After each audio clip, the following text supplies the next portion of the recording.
منظور صاحب کافی دیر سے کچھ شاید کہنا چاہ رہے ہیں. میں منظور صاحب کی طرف آنا چاہوں گی اور اس کے بعد سردار صاحب کی طرف جانا چاہوں گی. جی منظور صاحب. جی آپ کو نے دوبارہ موقع دیا، بڑی آپ کی مہربانی. چونکہ یہاں بہت ساری باتیں ہوئیں اور اچھی ڈسکشن ہوئی، خاص طور پر ماروی سرمد صاحبہ نے جو باتیں کی، میں ایک دو پوائنٹ کے سوا ان کی تمام باتوں سے اتفاق رکھوں گا.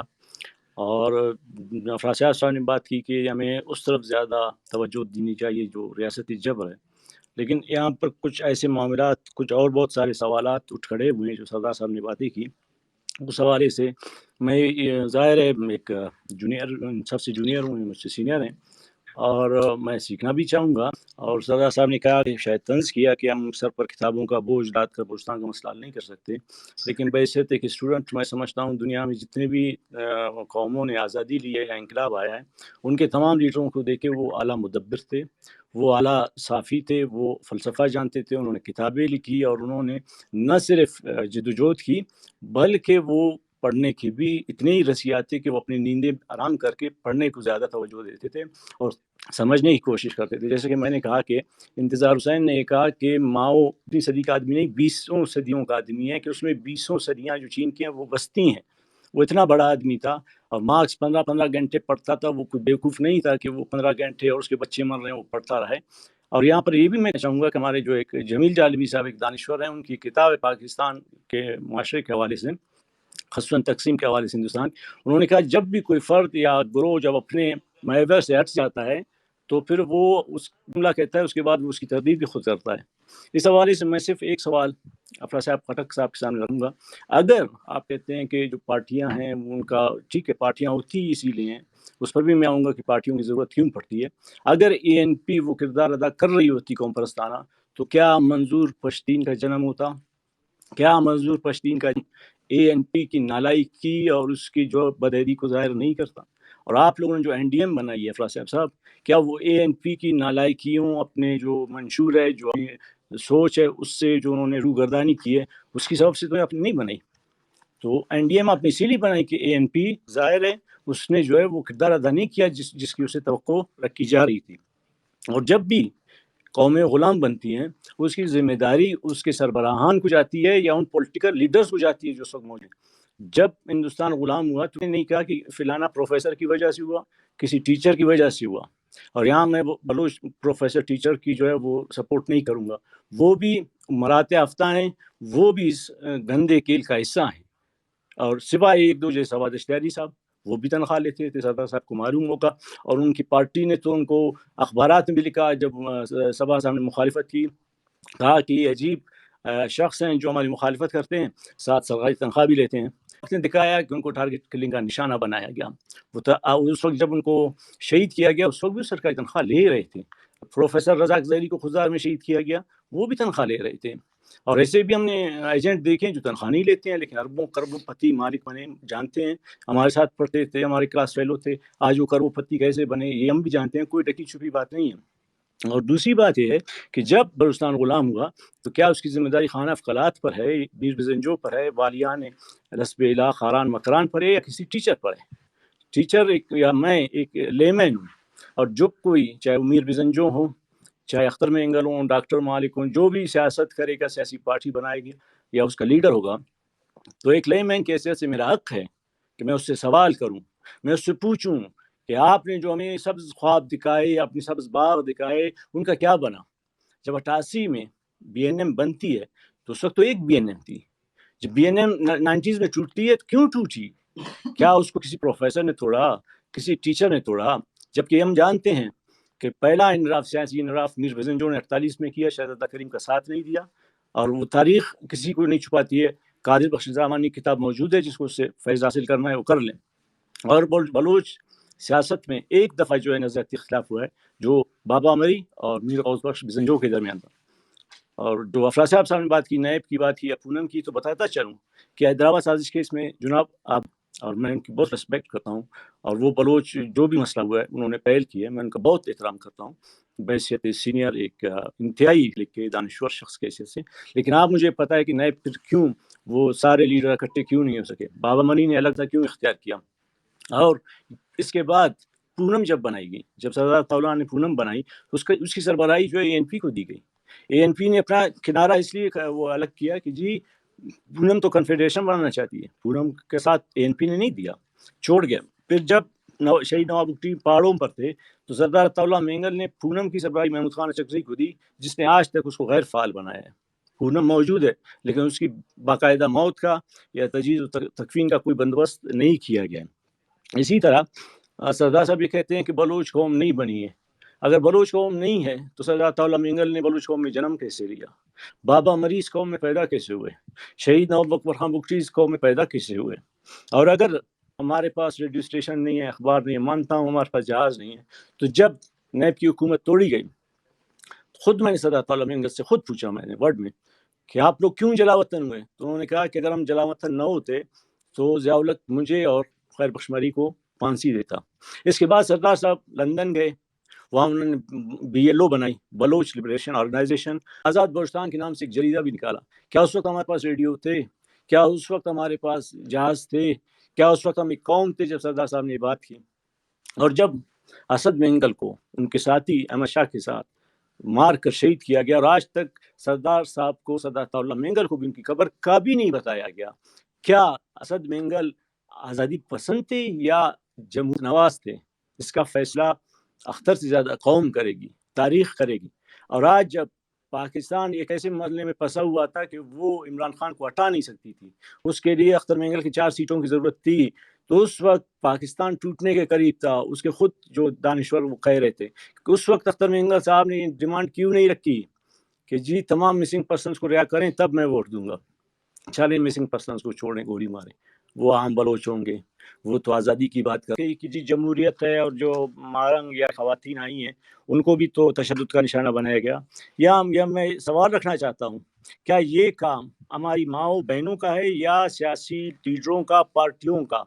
قومیں اس لیے پارٹی نہیں بناتی کہ وہ صرف جو ہے وہ ایم پی اے فنڈ کے لیے جھگڑا کریں، گیٹ گرائیں، احتجاج کریں. پارٹیاں اس لیے بنائی جاتی ہیں کہ وہ معاشرے کو بنائیں.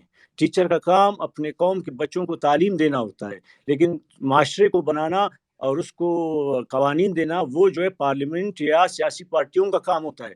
اور ہم نے دیکھا ہے کہ یہاں پر جب سردار طاولہ مینگل صاحب کے وفات کو 40 دن بھی نہیں ہوئے تھے، ان کا سنایا جا رہا تھا، یہاں پر حکومت تبدیل کی گئی، قدوس بزنجو کو لایا گیا جو خود ان کے مطابق ان کا اپنا بندہ ہے. باب اس وقت بنائی گئی جب سردار ثناء اللہ زرعی پر قدوس بزنجو کو وزیر اعلیٰ بنایا گیا، اور ان کے اپنے ایم پی صاحبان قدوس بزنجو کے ماتھے سے بوسے لے رہے تھے، کوئی مٹھائیاں بانٹ رہا تھا. عطا اللہ مینگل کو لوگ بھول چکے تھے کہ ان کے سوگ کے دوران ہم نے کوئی ایسا کام نہیں کرنا ہے. پھر دوسری جانب سردار صاحب یہ کہتے ہیں کہ جی یہ ہمارے پروفیسر قبائلی ہیں. بالکل میں مانتا ہوں، پروفیسروں کی تو میں نہ دفاع کروں گا نہ اپنا کروں گا، ہم سب گناہ گار ہیں. میں نے اپنے بارے میں کہا کہ کل یہ نسل ہمارے گریبان بھی پکڑے گی. لیکن میں یہ پوچھنا چاہتا ہوں کہ اگر ایک پروفیسر آپ کے پاس آتا ہے بنگلزئی بن کر، مینگل، شاہوانی، محمد حسنی بن کر، تو پھر آپ ابھی یہ کیوں کہہ رہے ہیں کہ اس قبائلی لانگ مارچ میں ہمارے ساتھی بھی ہیں، ہمارے ساتھیوں پر بھی ایف آئی آر کی گئی؟ کیا آپ کوئی الگ ہیں؟ کیا آپ کوئی الگ اس سے تعلق رکھتے ہیں؟ کیا یہ مارنگ کا کام تھا؟ کیا اس بوڑھی ماں کا کام تھا جو وٹ سے وہ کرے آئے، جس کو جو براوی کے سوا کوئی زبان نہیں بول سکتی؟ کیا جب بھی مسنگ پرسنس کا، جب بھی کوئی احتجاج ہوتا ہے، کوئی دھرنا ہوتا ہے، تو ہماری پارٹیاں، بڑے بڑے سردار، لیڈر، سینیٹر وہ آ کر اظہار یکجہتی کرتی ہیں؟ بھائی آپ نے اظہار یکجہتی کرنا ہے، یہ آپ کا کام ہے، یہ آپ نے کرنا ہے، ان ماؤں نے نہیں کرنا ہے. ان ماؤں کا کام نہیں ہے جو مسجدوں کے سامنے بیٹھ کر وہ چندہ اور بھیک مانگ کر یہاں آتی ہیں. ان کی حالت آپ نے کبھی پوچھی ہے؟ کبھی آپ ان کے پاس بیٹھے ہیں؟ پھر آپ یہ کہتے ہیں کہ جی کمیشن کا ذمہ مجھے اس لیے سونپا گیا کہ جج صاحب نے. آپ کو تو قوم کی جانب سے ایک ذمہ داری سونپی گئی تھی، آپ نے قوم کی ذمہ داری نہیں اٹھائی، آپ نے ریاست کی ذمہ داری اٹھائی. اس کمیشن پہ بھی بہت سارے سوالات ہو سکتے ہیں کہ اس کو جس طرح بنایا گیا. آپ نے کہا جی پولیس اسٹیشن ہے، لوگ تنخواہ لیتے ہیں، اور سڑک اس کا ہے، پانی اس کا ہے، پاکستان اس کا ہے، پیسے اس کے ہیں. تو اس کا مطلب ہے کہ جو ہمارے وسائل سے لوٹ کر لے جا رہا ہے وہ اگر ہمیں لوٹا رہا ہے تو کیا وہ ہم نہ لیں؟ یا جب ہندوستان نے تو مسلم لیگ کو بھی بنایا، اس کو کانگریس کو بھی بنایا، اس نے وہاں پر علی گڑھ یونیورسٹی بھی بنائی، ان کو سب کچھ بنا کر دیا. پھر نہرو اور گاندھی بیوقوف تھے کہ انگریزوں کا کہ آپ ہمارے ملک چھوڑ کر چلے جائیں. وہ بہت کچھ انہوں نے دیا. پاکستان نے ہمیں کیا دیا ہے؟ لاشوں کے سوا اور قتل کے سوا، ہمارے بچوں کو اٹھانے کے سوا. اور اگر یہاں پر ہمارے جو لیڈر جن کے پاس کرب پتی ہیں، جو اپنا آج بھی پنجاب کی طرح اپنا جو وسائل ہے وہ بیچ رہے ہیں، اگر وہ یہاں پر فیکٹریز لگاتے، ان لوگوں کو روزگار دیتے، تو کیا یہ لوگ کہیں اور جا کے روزگار کرتے؟ بلوچستان میں ہے کیا سوائے چند سرکاری ملازمتوں کے؟ نہ یہاں پر سمگلنگ ہے، وہ بھی ٹوکن ابھی انہوں نے اپنے ہاتھ میں لے رکھا ہے. لوگ وہاں بھی غریب ہیں، وہ ٹوکن والا کام بھی نہیں کر سکتے ہیں. تجارت کی حالت ہے کہ افواہ مواجی نے سارا اس کو ٹیک اوور کیا ہے، اس کے پیچھے فوج بیٹھی ہوئی ہے، ساری بلڈنگیں سارے جو بھی ہے ان کے ساتھ ہے. بلوچ کے پاس کیا ہے؟ چپراسی، چوکیدار، مالی. اور اسی کے لیے آپ سفارش نہیں کرتے ہیں کیا آپ کے کارکن آپ کو اس لیے ووٹ نہیں دیتے ہیں کہ آپ اگر ہمیں کچھ چپراسی چوکیدار کی پوسٹیں دیں تاکہ ہمارا گھر چل سکے؟ اگر آپ لوگوں نے اپنے پیسے دبئی یا اس میں دیگر ملکوں میں انویسٹ کرنے کی بجائے اگر یہیں لگائے ہوتے تو بلوچ کو آج شاید ان اداروں میں ذلیل ہونے کی ضرورت نہیں تھی، جہاں ان کو ہر طرح کی ذلت کا سامنا کرنا پڑتا ہے. کوئی خوش نہیں ہے. آپ آج یہاں پر بلوچوں کے لیے ادارے بنائیں، میں ریزائن دے کر اس ادارے میں 24 گھنٹے کام کے لیے تیار ہوں، لیکن جب فیملی آپ کی ہوتی ہے تو وہ مچھی نہیں کھاتی ہے، اس کو کھانا بھی ہے، بیمار کو علاج کی بھی ضرورت ہوتی ہے. اور اگر آپ یہ کہتے ہیں کہ جی اس بلوچ قوم جو ہے روایات فرسودہ ہیں، مجھے تو حیرت ہوتی ہے. جو قومیں اپنے آبا و اجداد کی روایت کو فرسودہ کہتی ہیں وہ غلام ہوتی ہیں. ہمارے آبا و اجداد کی روایات سنہرے ہیں. اگر ہم آج اپنے آبا و اجداد کی روایت کو چھوڑ دیں تو ہماری آئیڈینٹی ختم ہو جائے. اور اگر ہمارے آبا و اجداد کی روایت فرسودہ ہیں تو وہ غلام بھی ہم اسی لیے بنے کہ ہم نے اپنے آبا و اجداد کی اس کو راستے کو چھوڑا. اور اگر آپ کے بقول یہ سارے جو ہیں وہ فرسودہ روایات ہیں اور اس کے ذریعے ہم جا نہیں سکتے، تو آپ مجھے بتائیں کہ پھر آپ ظاہر وہی بات کریں جو ایک نوآبادیاتی کمانڈر بات کرے گا. وہ یہی کہے گا جب وہ بابا مری سے ملے گا، جی آپ کی جیب میں بھی تو پاکستان کا روپیہ ہے. یا اگر مجھے جس طرح آپ نے شکایت کی کہ ہم قوم نہیں بن سکے، ہماری روایات فرسودہ ہیں، جس کا مطلب آپ اس معاشرے سے مطمئن نہیں ہیں، تو میں بھی اس معاشرے سے مطمئن نہیں ہوں. تو کیا مجھے اس معاشرے کو چھوڑ کر چلا دینا چاہیے یا خودکشی کرنی چاہیے؟ یا کوئی اگر مزدور کسی مل میں کام کرتا ہے، اگر اس کے مطالبات نہیں مانے جاتے ہیں، اس کے لیے ہڑتال کرتا ہے اور ہڑتال کے پورے ہونے کے بعد وہ پھر اس میں کام کرتا ہے، تو کیا آپ اس کو کہیں گے کہ جی آپ کے مطالبات پورے نہیں ہوتے ہیں، آپ چلے جائیں، اپنے گھر چلے جائیں، مٹی کھائیں؟ جب تک جو بھی قوم ہے، ہندوستان کی قوم جب تک غلام تھی، اس نے بھی ملازمت کی، اس نے بھی سب کچھ کیا، لیکن وہ اپنے قومی افتخار کو نہیں بھولے. آج وہی ہندوستان ہے، وہ اپنے ہاتھوں میں ہے. تاج محل کس نے بنایا؟ مسلمان مغلوں نے بنایا، لیکن اس پہ پیسہ کس کا خرچ ہوا؟ ہندوؤں کا، ہندوستان کے ہندوؤں کا. تو تاج محل مغلوں کی جاگیر نہیں ہے، وہ ان لوگوں کی جاگیر ہے جن کے پیسے خرچ ہوئے. یہ سڑکیں بن رہی ہیں، یہ ہم سے بن رہی ہیں، اور ان سڑکوں پر سالانہ 10,000 لوگوں کی اموات ہوتی ہے، لیکن آج تک نہیں دیکھا ہے کہ اختر مینگر، ڈاکٹر مالک نے کوئی احتجاج لانگ مارچ کیا ہو. 4 نوجوان اٹھ کر کراچی سے لانگ مارچ کرتے ہیں جن کو طرح طرح کی مشکلات کا سامنا کرنا پڑتا ہے. میں سمجھتا ہوں کہ وہ انسان ہے، اور آج جو کچھ کر رہے ہیں نوجوان اپنے بلبوتے پر کر رہا ہے. اور میں یہاں بہت سارے سوالات رہتے ہیں، یا میں انور ساجد صاحب کے ایک اس پر ختم کرنا چاہتا ہوں. انور ساجد صاحب نے کہا کہ یہاں پر کوئی سیاسی جماعت نہیں ہے، یہ جو ہیں وہ این جی اوز ہیں، ڈیڈ این جی اوز ہیں. اور بلکہ میں یہ کہوں گا کہ جو کتابوں کی تصدیق کرتا ہے، اور اسی لیے میں کہتا ہوں کہ ہماری لیڈرشپ انگوٹھا چاپ ہے. اور بلوچ قوم کو اگر نجات دہندہ چاہیے، قومی نجات، تو اس کے لیے ماؤ جیسے لیڈر کی ضرورت ہے، بابا مری جیسے لیڈر کی ضرورت ہے، سردار عطا اللہ مینگل جیسے لیڈر کی ضرورت ہے، جو انتہائی پڑھے لکھے لوگ تھے، دانشور تھے، اور جب ہم بچے تھے انہوں نے ہمیں یہ راستہ سکھایا. اور جب 88 میں بی این ایم کا کنسلٹیشن ہوا انتخابات، تو وہاں یہ تھے مری مینگل آئیں گے، انقلاب لائیں گے. یہ نعرے میں نے نہیں دیے. یہ جو بی این ایم کا تھا کہ جی آپ کے قومی خود ارادیت، یہ میں نے نہیں دیے. میں چھوٹا تھا، میرے والد نے دکھایا کہ جی یہ سردار صاحب ہمارے لیڈر ہیں، سردار عطا اللہ مینگل جیلوں میں ہیں، یہ یادداشت ہے. بعد میں ہم نے جتنی بھی سنی انہی لیڈروں سے سنی، لیکن بعد میں 88 کے انتخابات میں میر بزنجو کو بابا مذاکرات کس نے کہا؟ بابا سفید لیچ کس نے کہا؟ ان پر مزاحمت نہ کرنے کا الزام کس نے ڈالا؟ ان کو شکست کس نے دی؟ کیا ایک عام آدمی نے دی، منظور نے دی، پروفیسر نے دی، یا پارٹیوں نے دی؟ اور آج وہی پارٹیاں بزنجو کا نام لے کر اسی کی تقلید کر رہی ہیں. لیکن بابا مئی کی تقلید کرنا شاید مشکل کام ہے. اور یہاں یہ بھی کہوں کہ جی اگر سڑک اس کا ہے، پانی اس کا ہے، پھر سردار عطا اللہ مینگل کے اس بیان کو آپ کیا کریں گے جب انہوں نے کہا کہ بلوچستان پنجاب کو سوئی گیس دیتا ہے، سرحد جو ہے اس کو بجلی اور تمباکو دیتا ہے، اور کراچی سندھ جو ہے اس کو 60% ریونیو دیتا ہے، بدلے میں پنجاب ہمیں صرف اپنے آبادی کا بوجھ ڈالتا ہے. یہ میرا بیان نہیں ہے، سردار عطا اللہ مینگل کا بیان. ہم نے بہت چیزیں سردار صاحب سے سیکھی، یہ ان کی باتیں ہیں، جو ایک نڈر آدمی تھے، جو نواز شریف کو بھی کہتے تھے، جو سب کو کہتے تھے، اور دو ٹوک بات کرتے تھے. ان سے تو ہم نے کبھی یہ بات نہیں سنی. اگر آپ جمہوریت کرنا چاہتے ہیں تو پھر وہ جمہوریت ہمیں لا کر دکھائیں کہ جب مغربی پاکستان میں سردار عطا اللہ مینگل اور خیر بخش مری ہوا کرتے تھے تو کیپٹل رستا تھا. آج 18 نہیں 22 کوئی نہیں رستا ہے. بڑی مہربانی.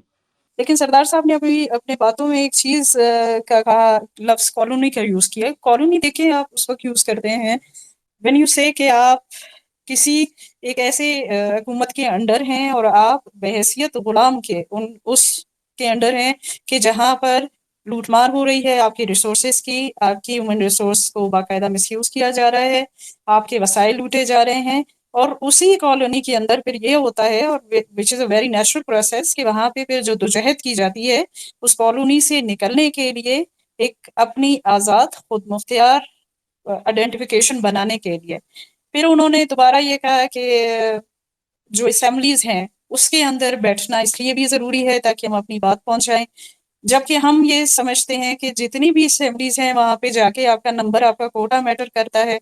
بلوچستان کی سیٹس اوور آل سیٹس کے اندر ایون ہم دیکھتے ہیں تو وہ ایک آپ یہ کہیں کہ آٹے میں نمک کے برابر نہیں ہے، تو ہمیں کس طریقے سے کوئی سنا جائے گا یا ہم کسی فیصلے کا حصہ بنیں گے؟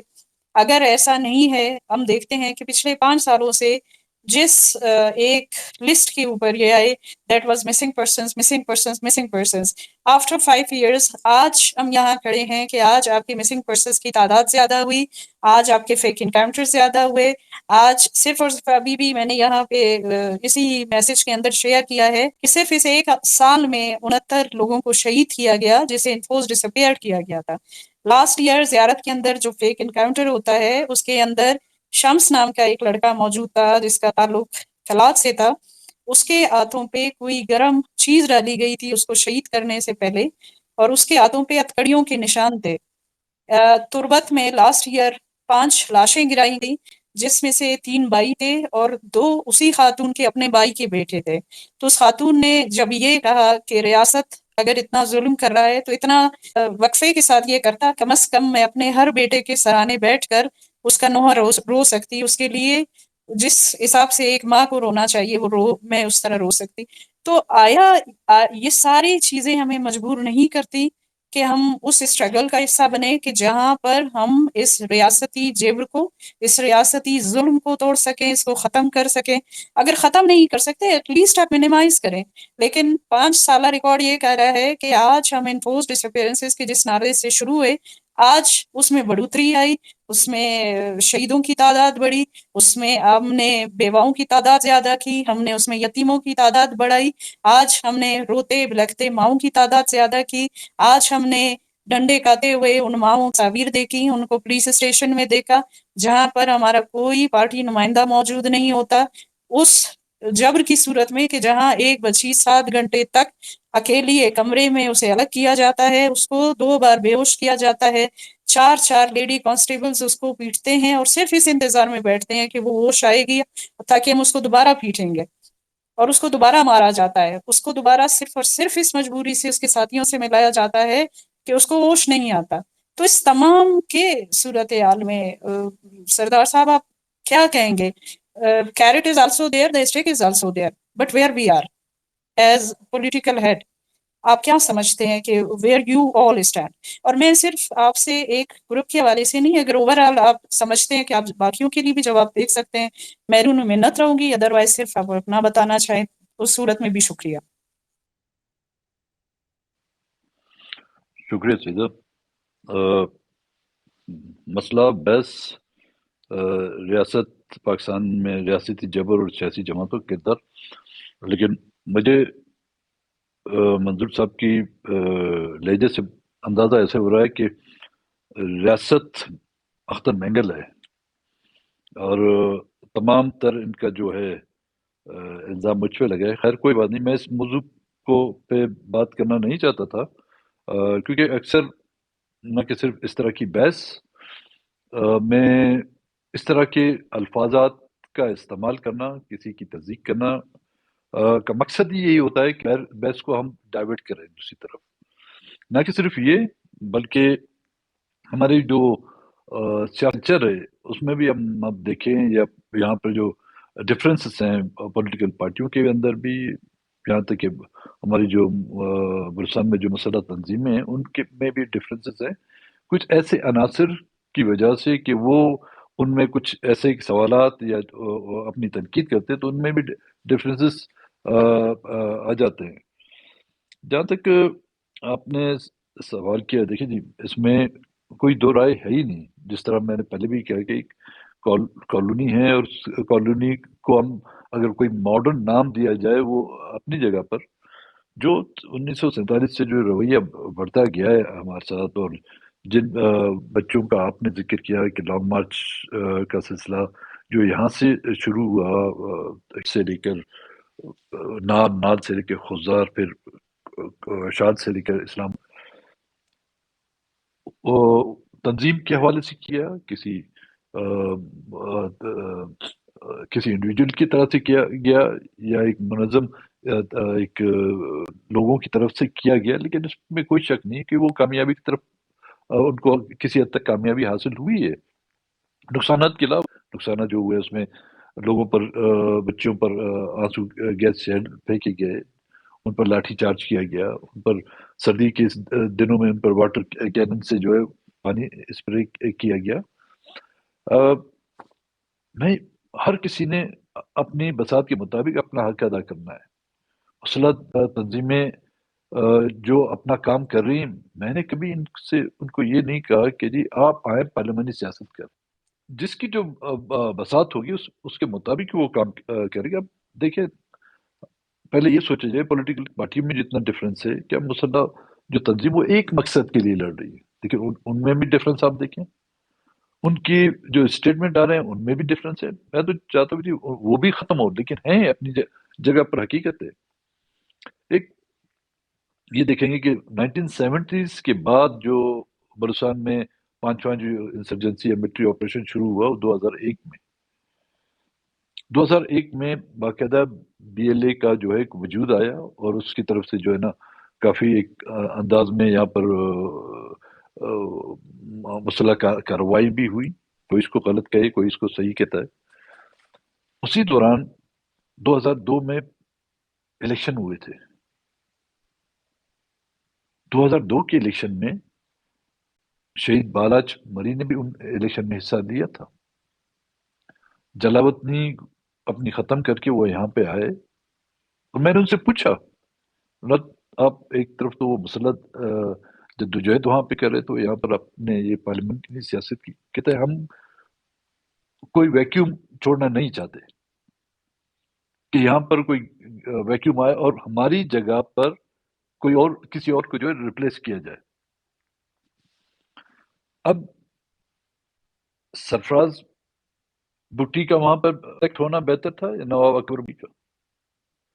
نصیب اللہ مری کا بہتر ہے، یا وہاں پہ نمائندگی کرنا جو ہے بالاج مری کی شکل میں جو ہے بہتر ہوتا ہے، یا اس طرح کی سوچ رکھنے والا جو ہے وہ بہتر رہتا ہے؟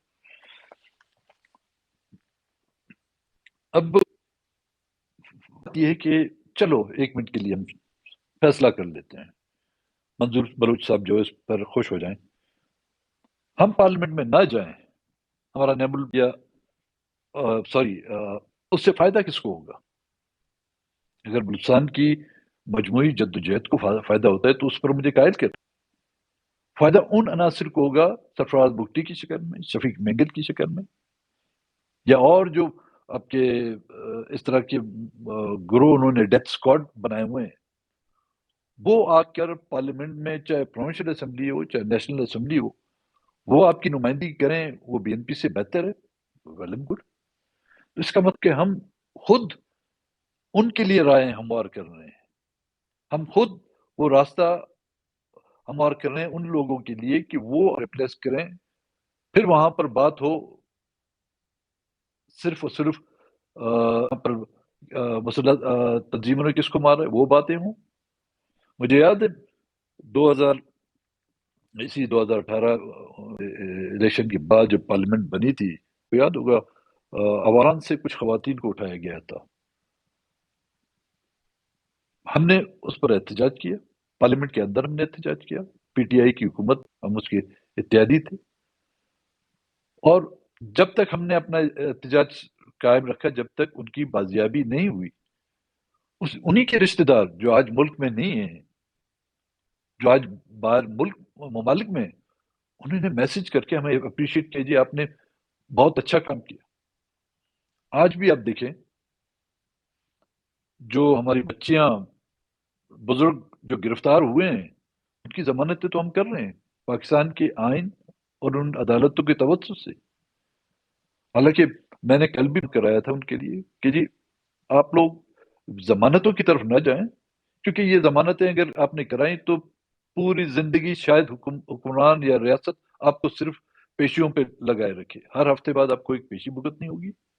اور بالخصوص ہمارے جو اسٹوڈنٹس ہیں یا وہ لوگ جو بلوچستان سے وہاں تک گئے ہیں، ہر ایک دو مہینے میں جو ہے 2 بار یا 3 بار ان کو جو پیش بھگتنی پڑے گی ادھر.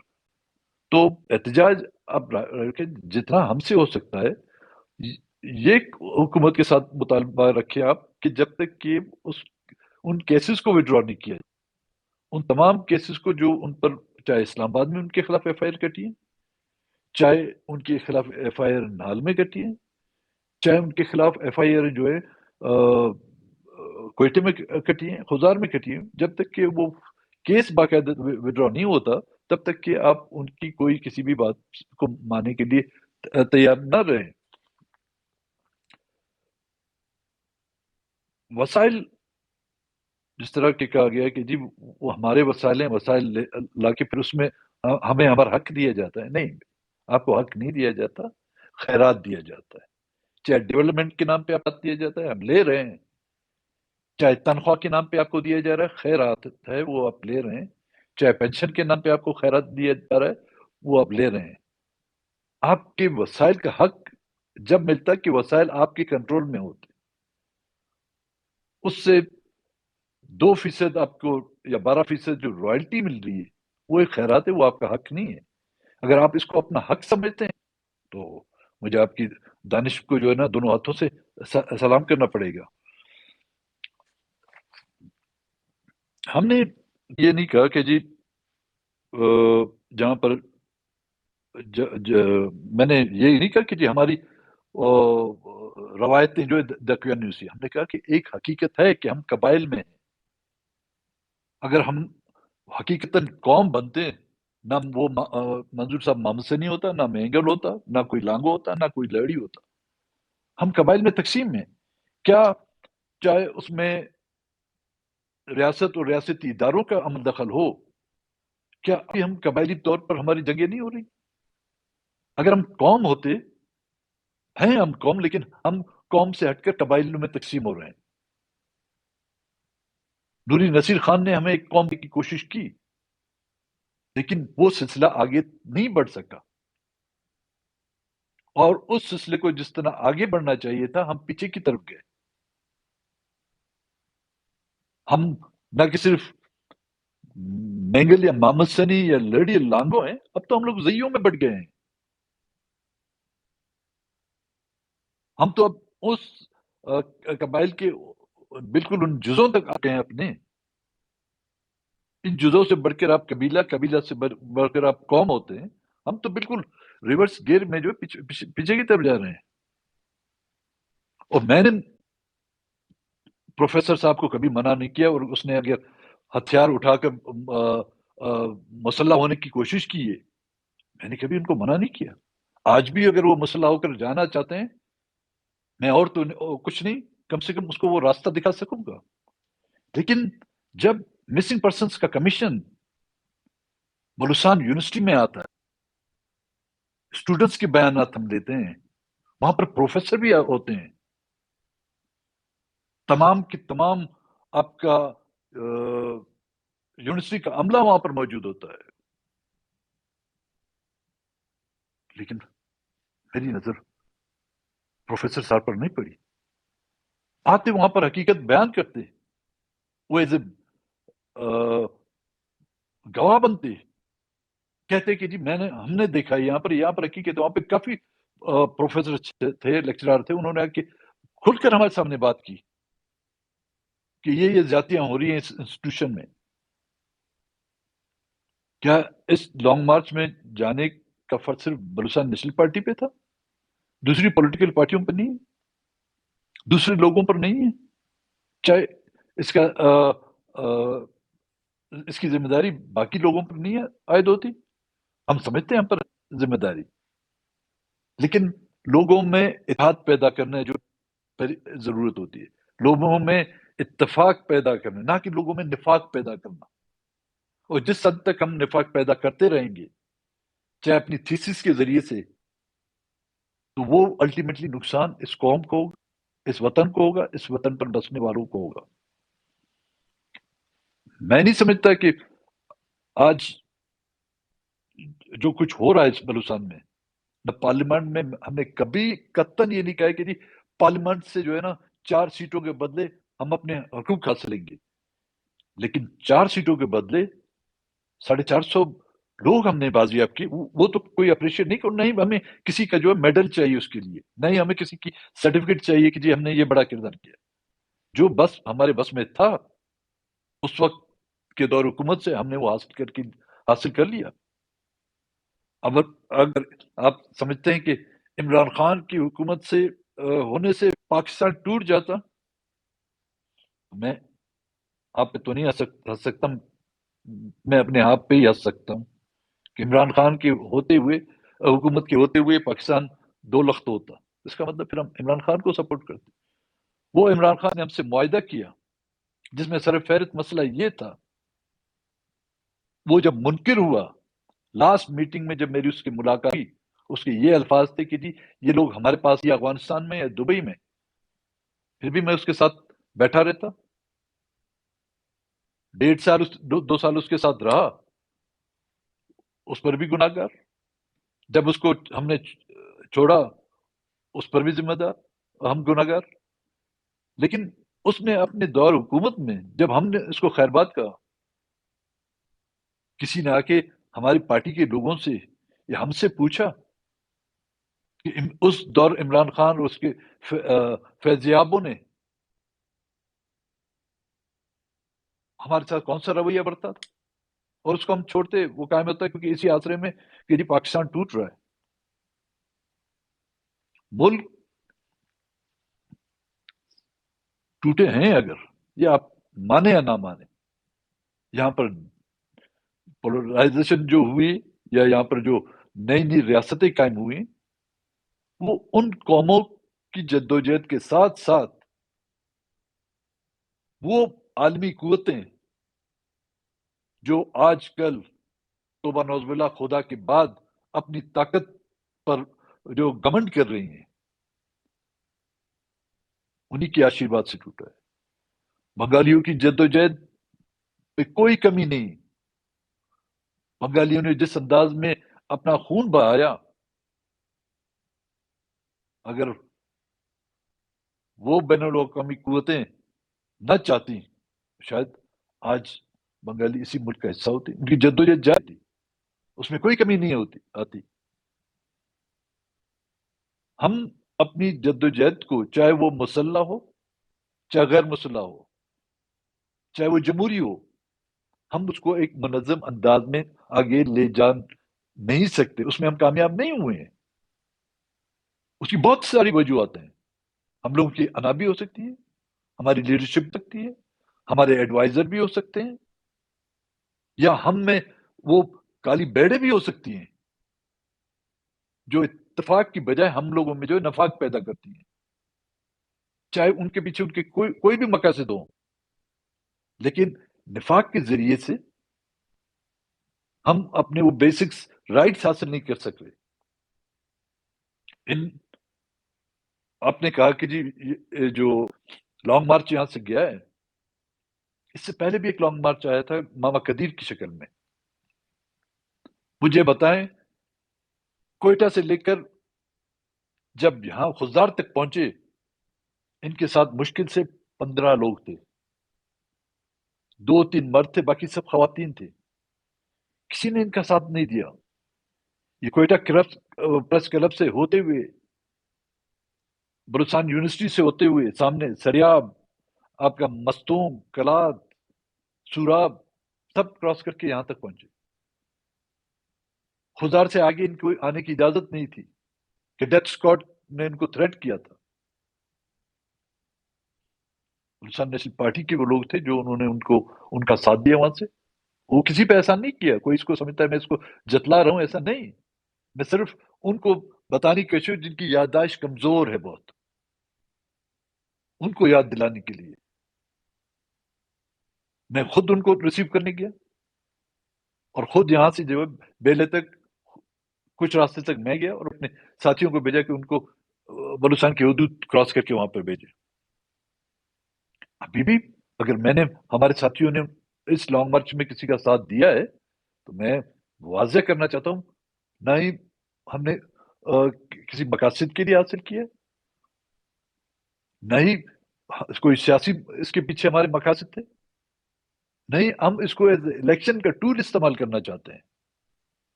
ہم نے اس کو اپنا ایک قومی فریضہ سمجھا اور اس فریضے کے تحت ہم چاہے 4 رہیں تعداد میں، چاہے 1 رہیں، ہم اس میں شامل تھے. اور انشاءاللہ آئندہ بھی کوئی ہمیں اس سے پیچھے نہیں دیکھے گا. شکریہ سید صاحب. میں آپ کا جو سوال تھا وہ بقول وکیل کے کہیں بیچ میں ورڈ تو نہیں گیا.